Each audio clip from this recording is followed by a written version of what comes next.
All right, 1 Corinthians chapter 12. Again, we were in verse 18 last week and didn't get into enjoying verse 19. But just a reminder, since this is a very fluid section, that what we have happening, it really was introduced in verse 14, was the idea, 13 and 14, with the idea of the body, but the verse 14, the emphasis has been on there's one body but many members. And you're going to see that theme continue multiple times as each little smaller section begins. You can look ahead to verse 20 and you notice that same idea, but now indeed there are many members, yet one body. So he keeps coming back to it, which is thematically important. It helps you understand how he divides this up and how we are to understand it. So the first thing that we've been putting together here is this question of the fact that we are many, many members in one body. And the first thing he wanted to get across is that means there are going to be differences in terms of what's given. Now he has the miraculous in mind, and we need to keep that in mind, that this was introduced in chapter 12 about the miraculous, but here he's just talking about the illustration, and this is an extensive illustration before he really gets to what his point is, which is at the end of the chapter. So he's wanting to develop this illustration out in full so that we appreciate it, even though as we look back at it, we can tell what he is doing. But I want to, as we look at verse 18, just notice, but now God has set the members, each one of them, in the body just as he pleased. And that is actually very important for us to appreciate, is that God knows what he's doing. That's actually the key element here, is that God chose how to put the human body together. And I don't know that we always appreciate how the wisdom of how God did this. I mean, one of those, not with the human body, but one of my favorite lines, and I wish I could remember and find the reference, but it's simply this, is a camel is a horse put together by a committee. Okay, if we were to kind of figure out, we need to be able to do this, we need to be able to do this, it would probably be a jumbled mess, let's be honest. Okay, whereas when God makes something, it is perfect for whatever it was created to do. God made it that way. That's one of the things that when you go in and you're dealing with evolutionists trying to figure out, they have to come up with a system to get everything exactly as it needs to be. You know, what point did I get up to where we are walking upright? We got our opposable thumbs. They're different. They're not designed to grab branches or anything. They're designed for a lot of very intricate kind of things. Those kind of things, God made it exactly how it needed to be made. And that point really works into what he's trying to get them to understand overall with how the church is designed. That what God did in creating the church and involving man in it to work, that itself is so important and often overlooked, including in many religious circles, that what Paul says later in 2 Corinthians 4 about as a preacher, that he is clay pots, we're these earthen vessels, but that God chose to work through man. And that's what he's expressing here, is God working through his people who have submitted to him and have chosen to be part of this body. That was verse 13. And that he is going to continue to use us differently, dependent upon, in this case, the miraculous, what he gave, but it also is we're different people. And that was part of his design. That's why this is important when it says just as he also pleased. Now, we're ahead of ourselves in terms of the specific application. Paul isn't there yet, but we need to appreciate that before we leave it. So now we look at verse 19. And if they were all one member, where would the body be? And this is a great use of a rhetorical question, because he's wanting us to ask the question, what would happen if you just had, you can only have one. Everybody wants to have the primary, whatever member of the body, part of the body. You're just the primary part of the body. And he created this illustration. Say, okay, what are you going to be? Okay, you got a hand. What's going to happen if the whole body is a hand? Well, you don't have a body anymore. You've got a hand. Okay, you've got a large hand. Okay, you got a nose. You either can't see, you can't smell, can't do anything. So now the hand that we think is so useful is really reduced in its ability, as far because it doesn't have anything to get it anywhere. It doesn't have feet to go anywhere. So the whole idea is trying to keep in mind the interrelatedness of the body, and he is building this up so that the Corinthians will appreciate how God created a congregation to be then interrelated, to interact, and to work together in such a way that each part, each member can offer something that together creates what God wants. And this is important because, as we're going to move to this next section, the tendency to downplay certain things and certain skills, certain things that you may have to offer that are not as obvious as far as needed skills. And so I want to go ahead and introduce this next section. We'll start reading so that we appreciate what he's saying now in this next section, beginning in verse 20, when he says, "But now indeed there are many members, yet one body." So he comes back to that theme. He's wrapping around, okay, I've established this basic illustration, but now I'm going to add to it. I've got something else I want you to consider about the nature of the body, and that there's one body still, but there are many members. What are the implications of that? So it's not repetitive, but there's just a slight distinction he's wanting to make. "And the eye cannot say to the hand, 'I have no need of you,' nor again the head to the feet, 'I have no need of you.'" Now, before we read the whole thing, does it strike you, first of all, it's kind of odd, number one, he's got body parts talking to one another. Right? Where is he getting that from? What's the purpose, and what is that doing by personification here? Where do you think that he pulled these things stated out of thin air? Or is he putting things onto the idea of the eye or the head that maybe were being said in the congregation at Corinth? So I want you to think about what happened if you were to turn to someone in the congregation to say, "I have no need of you." Now, we might not be as direct. "We don't need you here." I know that kind of thing's gone on before. I'm not here, but I know of places that kind of thing's been said. "I have no need of you. You're unnecessary."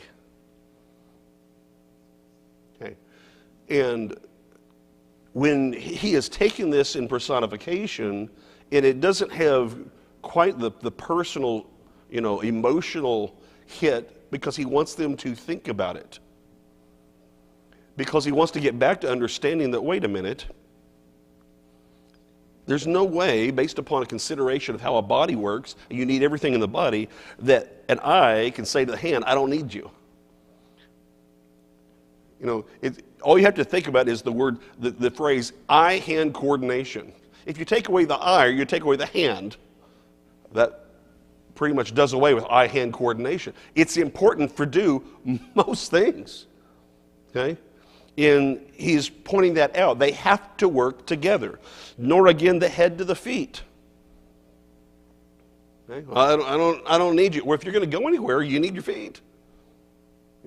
We understand when you've got a problem and you can't get around, maybe a situation where you've lost a limb or something, that creates a problem. Okay? That's a hardship and to the whole body.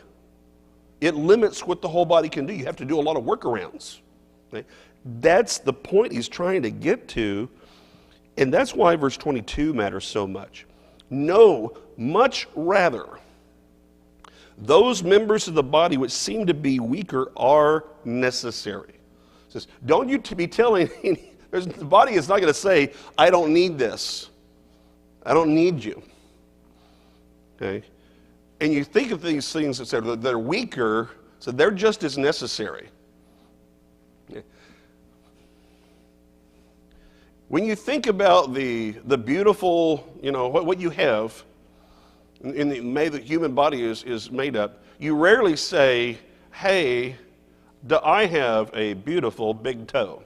Okay. I don't usually have anybody much that's saying that. And you don't think about your big toe until the middle of the night when you hit your big toe, and then all of a sudden you're very much aware of your big toe. Okay? Or if you've ever had to do something, I think about everything Lynn's gone through on his foot. All it takes is one little thing, and all of a sudden everything's off.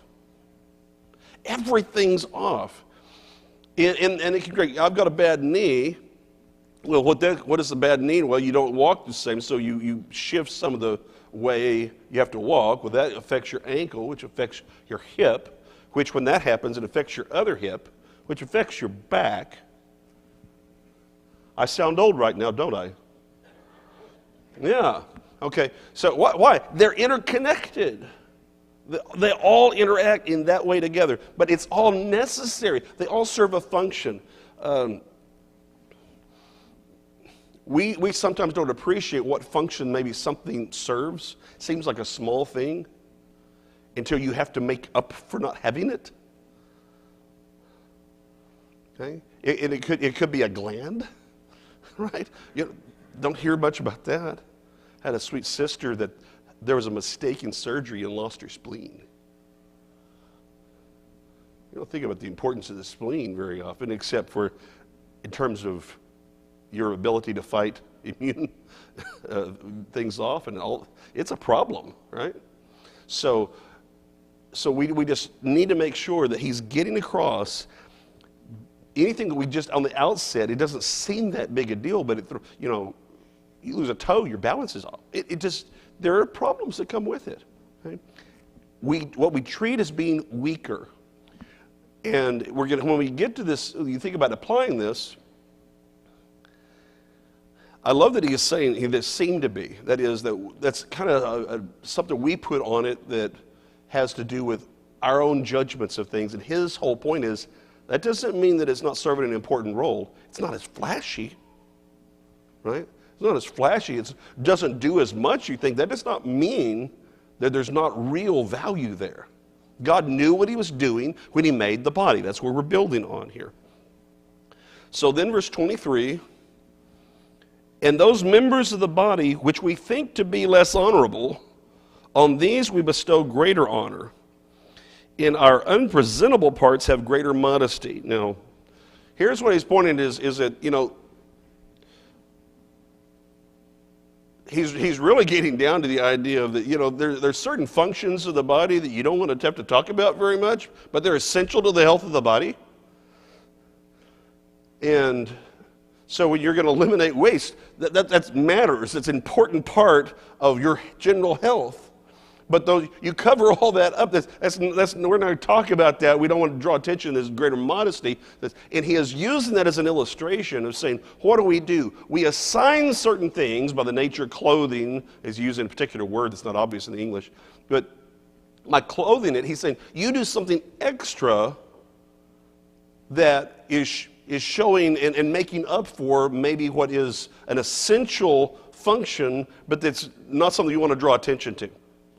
And what he is doing is saying, if something we consider as being a lesser kind of thing, it deserves to be promoted more. That some things in the church are obvious what's happening, right? You quickly tell the difference between someone who can lead singing and someone who belongs in a pew surrounded by other people. Right? Okay? I'm not asking for a show of hands. There's a difference. Okay, that becomes obvious, right? Who can do that, and maybe who can't. Okay, so it's clear. Doesn't mean they don't need encouragement. I'm just saying it is clear. There are other things that go on that are. It's not as obvious why they matter. The little things that just have to be done. And you just kind of take it for granted. It's taken care of. Well, who's doing that? That's okay. I had it in mind. Is it, you know what would happen, or what happens when John can't be here and clean up? Y'all would know it because of what's not being done, right? So there's certain things that are just taken for granted, and there are certain things that deacons do. They're just seen after it. This is going to be taken care of. But assign certain things, they're just going about their business, and everybody's going, oh, that's nice. Well, that took some work. It took some time. It took some effort. It took a lot of things to make this happen. Okay? So that's kind of what he's pointing out, is that one of the functions then, okay, there's a difference between how different members of the body function, what they offer, and the nature of those skills. Some are going to be more obvious, prominent in that it's just because it's what everyone sees. But that does not mean that the others are not necessary because they're not as prominent. And that there is a responsibility for all of us then to pay closer attention and to make sure that we are recognizing things that are harder to recognize, that are valuable contributions in the Lord's body. So now I want to ask you, what does it take, practically speaking, for us as people to become better at recognizing less obvious contributions in the Lord's work? Because if we said here, this is the problem, that's fine, and we can say in principle, I get it, but the next step is we've got to figure out how to overcome something that's a natural problem for us. It's a problem because it's not obvious. So what do we have to do to be able to recognize those things? Okay, oh, I'm impressed.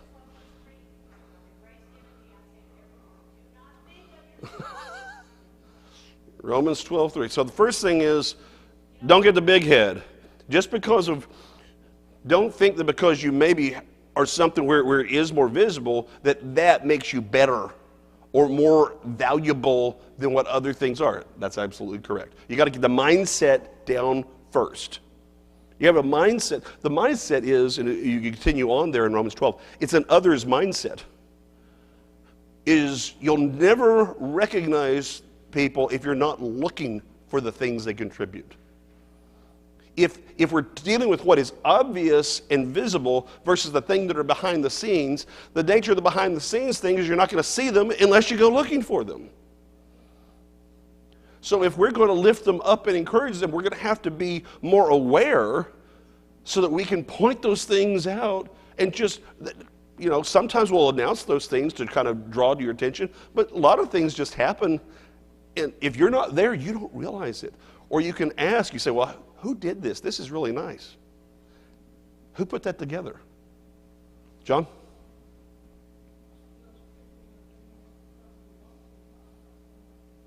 Oh, well, that's right. Well, the idea of doing it, but you don't want the glory, you don't necessarily want the attention, that can be true. It's kind of easier to say that. It's hard to say if you're in a position in which it is visible. You're just doing it to serve and do that, but the attention is there, right? So it's more obvious that if someone's doing that, they're not doing it for the attention. But it can be nice to at least someone recognize your hard work and that your contribution, because after a while, you go around and does anybody know I exist here? Okay, but also on just a spiritual level, the people that are encouragers, the people that are lifting up the other people who are doing the more obvious things, that's an important function in the body. The support that is necessary to make all the other happen, important function of the body. The things just to make sure or to recognize, mistakes, maybe correct that and get that out of the way. Important function of the body. Okay? Being there, you think about the contribution. Some of those when we've had some of the work going on, people who have contributed, I know some of you have done that, to kind of make sure we can save a little bit of money and do some of the labor, get that done, that matters. Does that help? I mean, you've got to have the people who are contributing to make it possible to do some things. You've got to have the people who, they can't maybe do that, but they can contribute the labor to make it happen. All of those are very different kind of things. Right? Some people maybe have the money they contribute, some people have the labor they contribute, but that combination is important. They both are contributions. And they should be recognized one for the other, okay? And instead of overvaluing our own way of what we have to offer, of making sure we're appreciating the other. It's the whole theme throughout this is just simply understanding that don't only value the type of things you do, but learn to value and appreciate the kind of contributions other people make that you don't make. That's not as natural, but it is really important to do so. So verse 24, but our presentable parts have no need. You don't have need to draw attention to everything, the things that are already involved, active, we can see their value. You don't require anything to do that. We're still in the illustration now. But God composed the body. There's another emphasis on God's way of doing things, having given greater honor to that part which lacks it. So God created the body with this in mind, that there are going to be different functions and that they help one another. Okay? And they are each contributing to the benefit of the other. So wherever there's a lack, there's a means to make up for it, that the rest of the body pitches in. Okay? That's the illustration. Now, let's get to verse 25 of where he gets to his purpose statement for all of this. That there should be no schism in the body, but that the members should have the same care for one another. Why did God make the body like this? So that it worked in harmony, it worked as a unit. No schism. Okay? If you've got one idea, if my hand has one thing to do and my leg has a different idea, that can create a real problem for me. Right? I'll be dragging around, if I'm needing to do something and I'm going to reach over and pick up this pencil, but then my leg just kind of does this. It's creating a problem. It's not working in harmony together. God created the body so that everything is designed, gaining its information, of course, from the brain. We use this in other ways, to work in harmony to accomplish its purposes so that each part of the body does what it can contribute best. If I go over to get a pencil, I'm not going to try to pick it up with my foot. God gave me this. Some people might. That's what they might have to do. But the way the body was designed as a whole is that I've got something perfectly designed to pick up a pencil. Okay? I have those things. I have the means to get there. I'm not going to walk over there on my hands. Okay? Now, when we have this, it's designed then, there's no schism in the body, because he's wanting to get across this. Remember this theme throughout the book of dealing with division. And now we're getting to what was one aspect of the root of the division, was the miraculous gifts. That was one of the core reasons of how it was expressed. We've seen different expressions of it, of self-promotion. We've seen the problem of division within the assembly in the taking of the Lord's Supper. But here we're getting down to some real causes behind it of the mindset based upon their gifts. And he says, no. The whole way God designed things was so that all of these parts would work together and the members should have the same care for one another. The same care.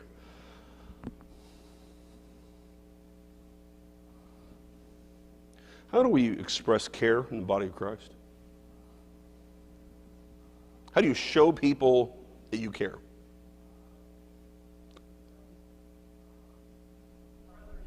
Brotherly love? Well, but what does that mean? I mean, is it hug? Is it a,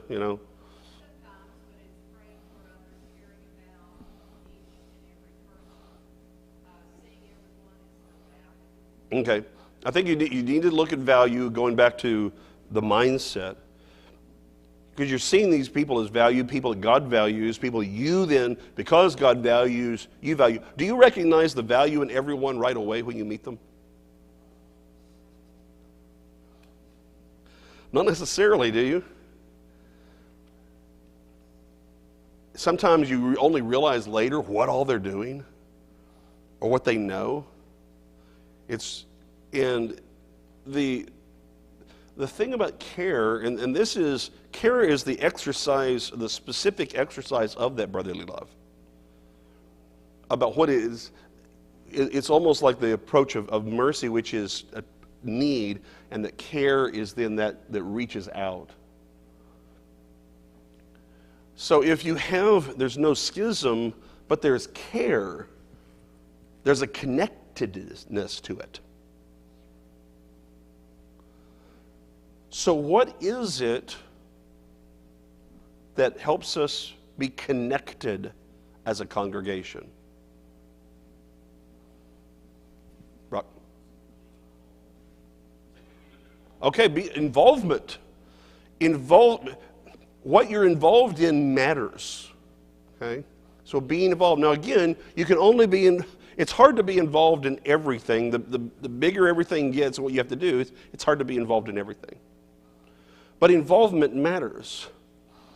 So we have to get better at recognizing that we're connected. Worship is designed together to connectedly worship God, but it is focused more on God. That's only one small part of what connects us together. I mean, if someone worshiping over here and someone worshiping way back there, because they happen to be in the same large room, how connected are they if they never speak?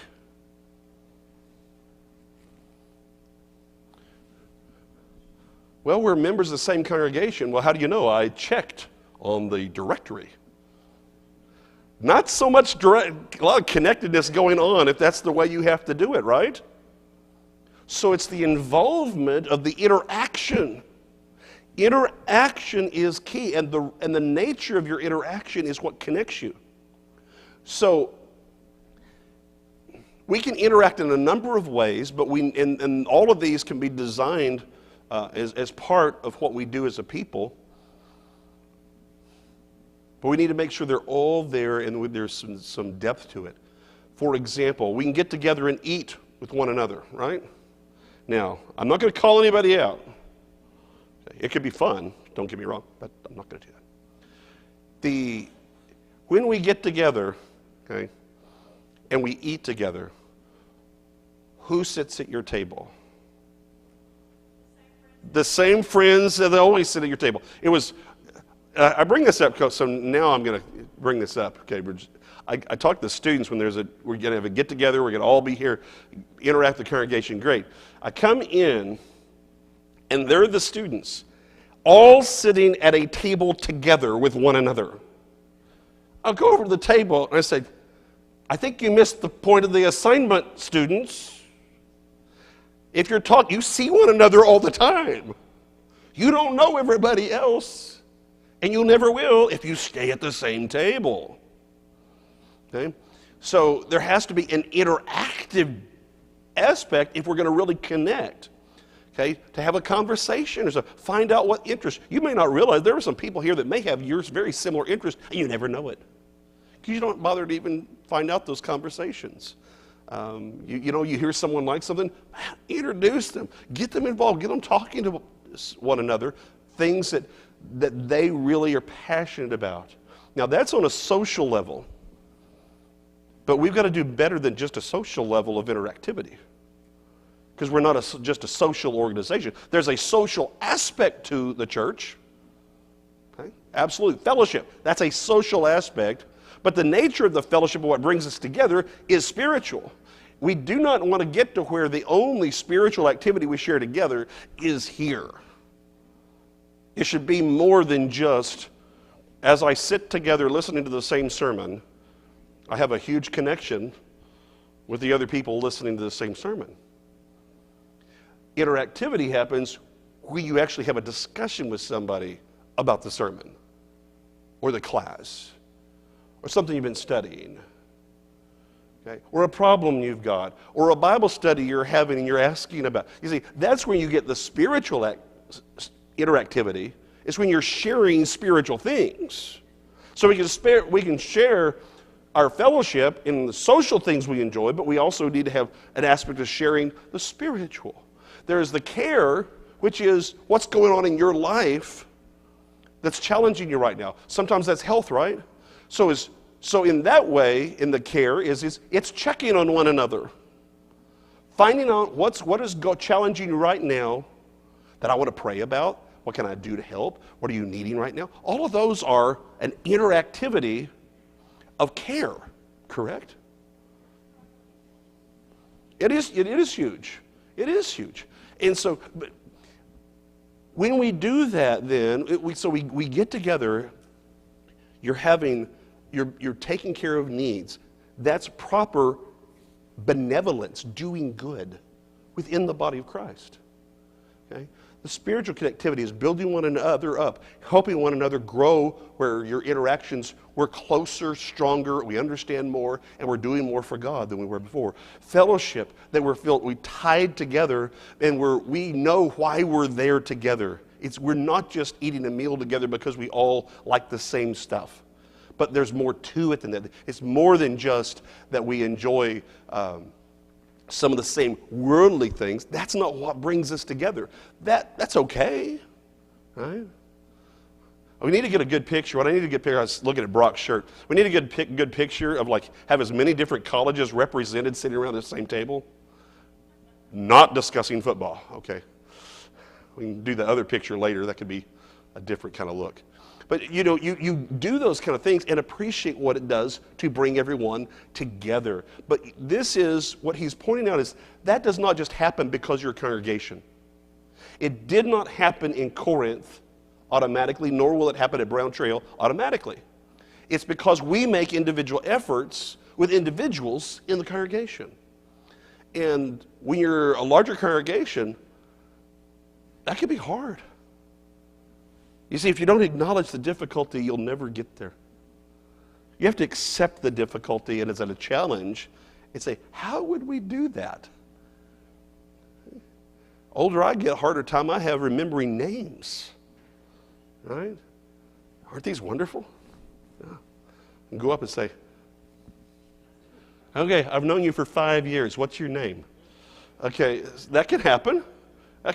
I see the rest of you understand the problem. Okay, it's okay. You know why that happens though? We haven't interacted enough. We haven't interacted enough.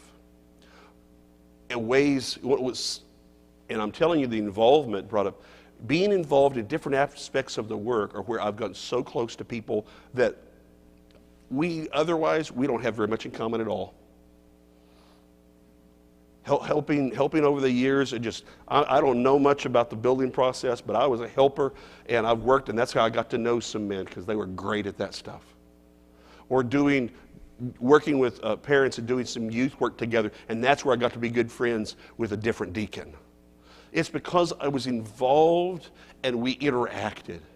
Now, there are a number of ways to do that, but I'm just telling you that the worship assembly isn't designed for that. There has to be more to get the interactivity we want, to get the closeness that we all want as a congregation in a real core, deep way. Brock first. Yes.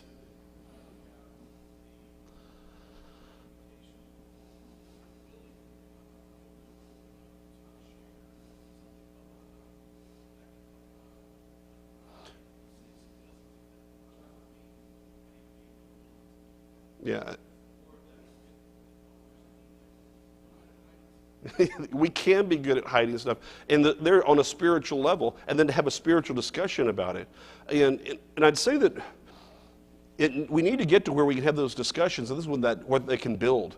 Not just at the person that's struggling right now, and they put it before everybody, and that now we're going to try to lift them up in that moment afterwards. But okay, where do we go next? Because the struggle doesn't go away. Does the struggle automatically go away just because you've come forward? Or does that give you now, if more people know, I've got more help for the struggle? Okay, so now what do we need to do to kind of have, well, speaking of name tags, okay. There we go. What do we do with that? We have to do the follow-up work, right? So that's where a lot of times we have the difference between a goal and an objective is the goal is kind of the idea of here's where I want to get, what I want to do, what the end is, where the finish line is. But if you don't know the direction the race goes and how to get there, you're never going to cross that and reach that goal. So that's where we need to get to more specific kind of things when it comes to that. Now, if the member, now we get down to the other part of this, if the member, verse 26, suffers. So we're going care, now we're getting to the more specific about it. And if one member suffers, all the members suffer with it, or if one member is honored, all the members rejoice with it. This ought to take you back again to Romans chapter 12. Rejoice with them that do rejoice and weep with them that weep, verse 15. Okay? So here he's expressing that in an understanding that two different things could be true. You care. So the care is that person matters as an individual. But that can go two different ways, right? They can be suffering. They can experience, literally the word is just that you're experiencing something and tends to be negative. That could be a lot of things. There's a lot of negative things that happen to your health. You lost a job. Just families having problems right now. A lot of different things, okay, to cause us to just suffer. And I'm talking about that, going back to Brock, about a lot of times that we can just silently suffer. It takes a lot of closeness to get over trying to silently suffer. And that's hard because when you just silently suffer, it's like punishing yourself for something that you haven't done. When it's all this outside stuff, that you don't have anyone that can kind of feel for, and you just know that there's care. So we have to make sure that we're trying to work on this when things are good, not just when things are bad. And so we all feel it, you know, go back to the big toe, if you stump your toe in the middle of the night, yes, the focus of the pain is the toe, but somehow it finds its way throughout the rest of your body. You just feel it, okay? Well, that's kind of what he's getting at, is that it radiates out when there's suffering. It radiates out and the whole body is affected. Why? Because the whole body cares. That person hurting right now affects me. Why? Because we're connected. Go ahead, Sandra. One of the reasons that we get to know and trust one another, to be able to discuss these things and help one another is out of trust. Yes. Are they going to really help me, or are they going to gossip? Yes. And so you don't know that until you get to know these people and you build a relationship. That is correct. So now we've just moved on. I'm glad you did that because that's exactly where we're going. You have to have the connectedness, which is an openness, but you'll never have openness when there can't be trust. Well, to have trust, someone must be trustworthy. But understanding that you can be trustworthy, but how do people know that you're trustworthy if you don't interact with them? Right? So how can I trust you? Now, some people, they just kind of naturally trusting. I call those people crazy. Okay? Right? Not everyone's trustworthy. Okay? But it has to do with how far you're willing to go and what do you need and how far do you trust them with this stuff. Well, that means, again goes back to the spiritual aspect of the character. Are we building trust that's rooted in character, not simply society? And by having a common root in Christ and of opening up about those kind of things and having an honesty about it, worship and the assembly should not be the place where we come and hide the fact that we're flawed. This is not the place where we hide the fact we're flawed. We should all accept the fact that we're flawed. It's not also, you don't need to advertise your flaws, okay? But it ought to be the best environment possible in the Lord's church, where the whole premise of being the church is, here's what I've done that's offended God and sin. And I need to make that right. That's the foundation for it. That's the original foundation for why I need to be baptized, is I need to be forgiven. If I'm willing to come forward, 1 John chapter 1 in verse 9, James chapter 5 verse 16, to express and confess my faults, it's because I can trust these people. They understand the nature of a spiritual struggle. Here's what I'm doing. I need that help. It's public in that sense. Could be, I just need help. It may not be public, but I need to make it public because I'm struggling. Now, I'd suggest first go to some tight friends. It's the best way to start. But in the end, that's built based upon having a spiritual understanding of why we exist. What can I do to help you overcome this? Be stronger.